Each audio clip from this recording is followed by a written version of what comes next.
We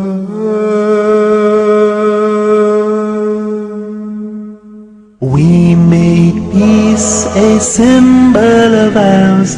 In the name of peace we gather here now.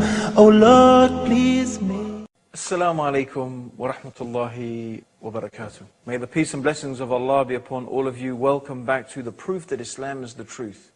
And we've been talking about some of the amazing miracles of the Quran, the scientific miracles, those facts that can be found in the Quran that leave us awestruck. How could this information be in a book 1,400 years old? And we were looking at those verses in the Quran concerning the development of the human fetus in the womb. And we also were reading a hadith of the Prophet Muhammad, may Allah's peace and blessings be upon him, when the Prophet Muhammad mentioned that when 42 nights have passed over the conceptus, Allah sends an angel to it who shapes it, makes its ears and eyes and skin and flesh and bones. And then he says, "Oh Lord, is it a male or a female?" And your Lord decides what he wishes and an angel records it. So it is at the 42nd day or just after the 40th day that it only then becomes identifiable. And this is a fact. This is a scientific fact. And it's very interesting. It's true also that the Prophet Muhammad, may God's peace and blessings be upon him, mentioned that there are some things that the knowledge of it is only known to Allah subhanahu wa ta'ala. And one of the things the Prophet mentioned is what is the sex of the child in the womb. As one of the Muslim scholars pointed out, is that this is only up until the 40th day.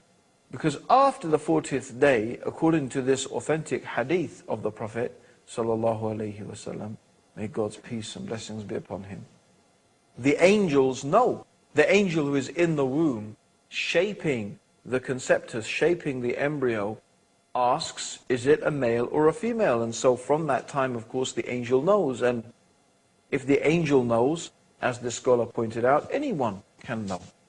So this is also a truly amazing statement of scientific accuracy. And this is information that in reality we have only begun to discover recently. We also find that the hadith mentions the correct time for the recognizable growth of the features described. And the sex of the fetus can only definitely be determined after 42 days. Now this piece of information was only known after the invention of powerful microscopes, only decades ago. Now I've only mentioned this subject of the developing human being in the Quran and the hadith of the Prophet Muhammad briefly. There is, of course, a vast amount of literature available if you would like to study this subject more. And it's very easily available on the internet. And indeed, Dr. Zakir Naik has produced a very nice book called Modern Science in the Light of the Quran and Sunnah. So you can get hold of that from the Islamic Research Foundation, inshallah, if you want to explore that area more. But what I thought I would do is mention a quote from Keith Moore, who is the professor and chairman of the Department of Anatomy from the University of Toronto in Canada. And Keith Moore is one of the acknowledged experts in the field of the developing human being in its embryonic form. And his book, The Developing Human, is and has been for many years a standard textbook in universities and colleges all over the world. It's been translated into numerous different languages, and he was shown some of the statements in the Quran and the hadith or sayings of the Prophet Muhammad concerning the development of the human embryo. And having studied them, he came to a conclusion. And this is what he said. Until the 19th century, nothing was known about the classification of the stages of human development. A system of staging human embryos was developed around the end of the 19th century, based upon alphabetical symbols. And during the 20th century, numerals were used to describe 23 stages of embryonic development. This system of numbering the stages is not easy to follow, and a better system would be based on the morphological changes. In recent years, the study of the Quran has revealed another basis for the classification of the stages of developing embryo, which is based on easily understood actions and changes in shape. It utilizes terms that were used and sent by God to Prophet Muhammad, by the angel Gabriel, and recorded in the Quran. And he goes on to say, it is clear to me that these statements must have come to Muhammad from God, because almost all of this knowledge was not discovered until many centuries later. This proves to me that Muhammad must have been a messenger of God or Allah. Dear viewers, you need to think about this. Here is one of the experts, perhaps the expert in the field, examining the information that is in the Quran and that has been mentioned on the tongue of the Prophet Muhammad. And he is saying that not only is it impossible for this information to have been known by anyone 1,400 years ago, he also suggests that modern embryology should follow the system of development that has been mentioned in the Quranic verses. In other words, the Quran has described the development of the human embryo so beautifully and so effectively that this should be the basis upon which scientific textbooks founded from now on. This is what Keith Moore is saying. So this is really a truly remarkable statement from a truly remarkable scientist who, by the way, has become a Muslim. How did the Prophet Muhammad develop this information? From where did a man living in the desert 1,400 years ago know? From where did he get the knowledge? This is the question that you have to ask. This is the question that you have to examine. The next thing we want to look at is the water cycle. The water cycle, that is the cycle of water where the sun heats the sea and causes evaporation, and from that evaporation we have clouds forming, and how the winds move those clouds, and from that rain falls. Now, the Quran accurately describes the water cycle and the origin of underground springs. And we're going to be talking about that after the break. So whatever you do, don't go away, because we have some more amazing facts for you in the proof that Islam is the truth. We make peace a symbol of ours. In the name of peace we gather. Assalamu alaikum, welcome back to the proof that Islam is the truth. And we're going through some of the amazing scientific statements in the Quran. Things that it was impossible for Prophet Muhammad to have known 1,400 years ago. Now, one of the things we want to talk about is the water cycle. Now, it may seem very obvious to us today about the water cycle. And, for example, the origin of underground springs. But the ancient Greeks, for example, didn't seem to get it right, despite all of their philosophy and their knowledge and their ability. They actually theorized that underground springs were a product of spray that came off the sea and collected in caves. And then the spray that came off the sea and collected in the caves dripped down into the underground reservoirs through a great sea called the Abyss. In fact, it was not until the 18th century that the water cycle was really accurately described. Yet the Quran says 1,400 years ago, in the 39th surah, in the 21st ayah, have you not seen that Allah sent water down from the sky and led it through sources into the ground? This is a simple but in fact highly accurate description of the water cycle. Another amazing fact that is mentioned in the Quran, we find in the 24th surah of the Quran in the 40th verse. And it's talking about the state of those people who disbelieve and reject faith in God. The Quran describes the state of the disbeliever, the person who has rejected faith, like a darkness. A darkness that is so dark, it is like the deep depths of darkness in a vast, deep ocean, overwhelmed with wave upon wave, topped by a cloud. If a man stretches out his hand, he can hardly see it. For any to whom Allah gives no light, there is no light. Now, on the surface, here Allah is giving a simple description. A person who does not believe in God and does not follow the guidance that Allah has sent down is a person who is in darkness. They are lost. Their life is a confusion. In fact, their life is so confusing, they can hardly see what is in front of them. This is how Allah is describing it. Darkness upon darkness, confusion upon confusion. He can hardly see or understand what is happening. If God does not give a person light, there is no light. So it is describing a type of absence of light, of being able to see or know really what is truly going on. And so this is the case that is described.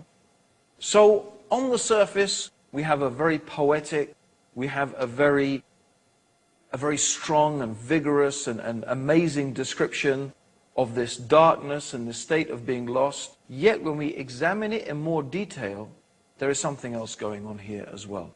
There is a clue to some scientific truths.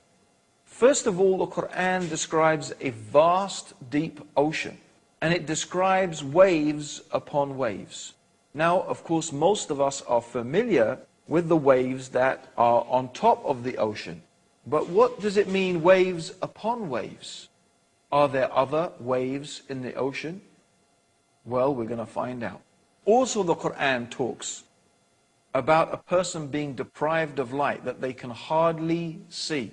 Now, a ray of light is composed of 7 colors: violet, indigo, blue, green, yellow, orange, and red. And light, when it hits water, goes through what is called refraction. That means that, for example, in the upper 10 to 15 meters, the water absorbs the red color.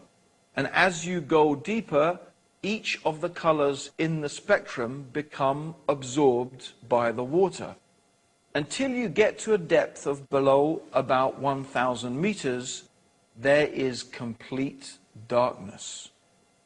Now, what is amazing is that we also find in modern scientific discoveries that internal waves cover the deep waters of the seas and oceans, because the deep waters have a higher density than the waters above them. So waves upon waves. We have the internal waves in the deep, deep ocean, and then we have the waves on top of the ocean.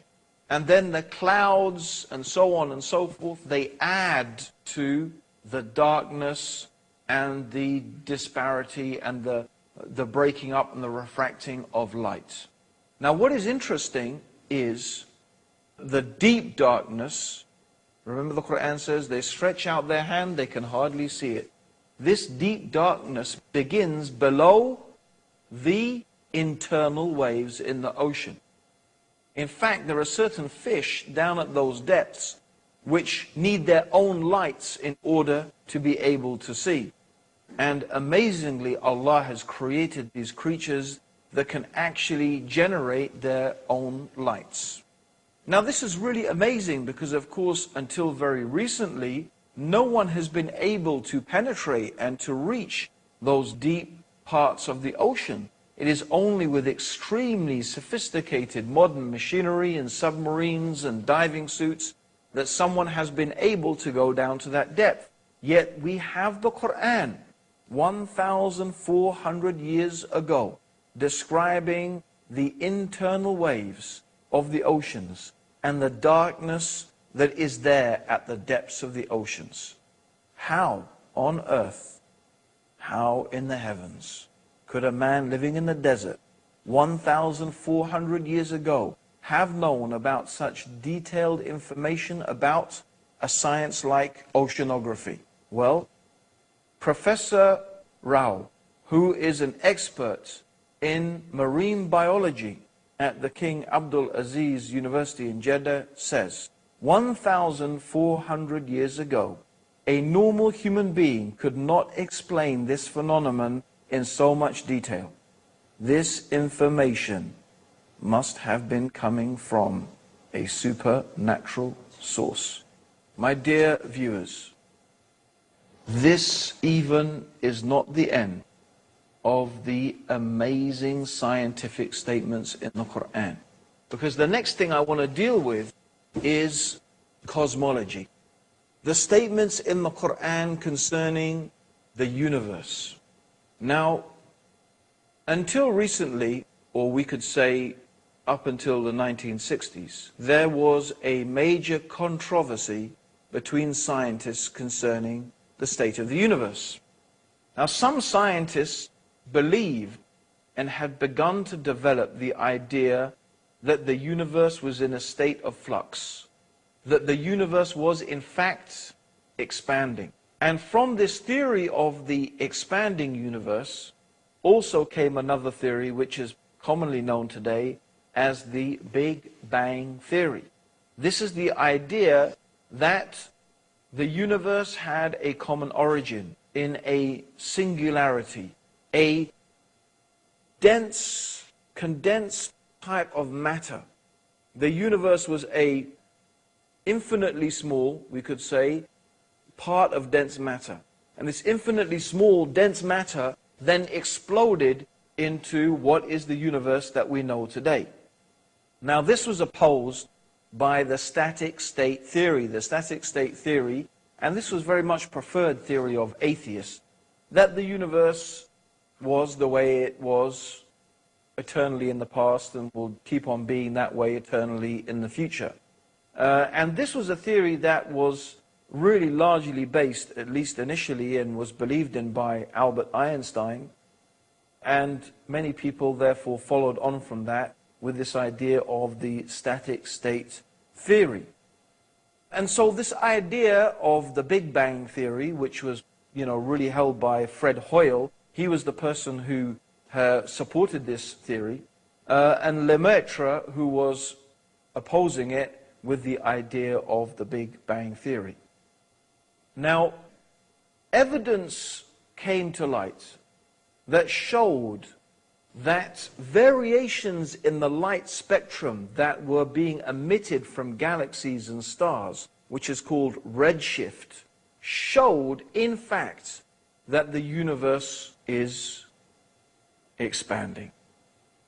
And it's amazing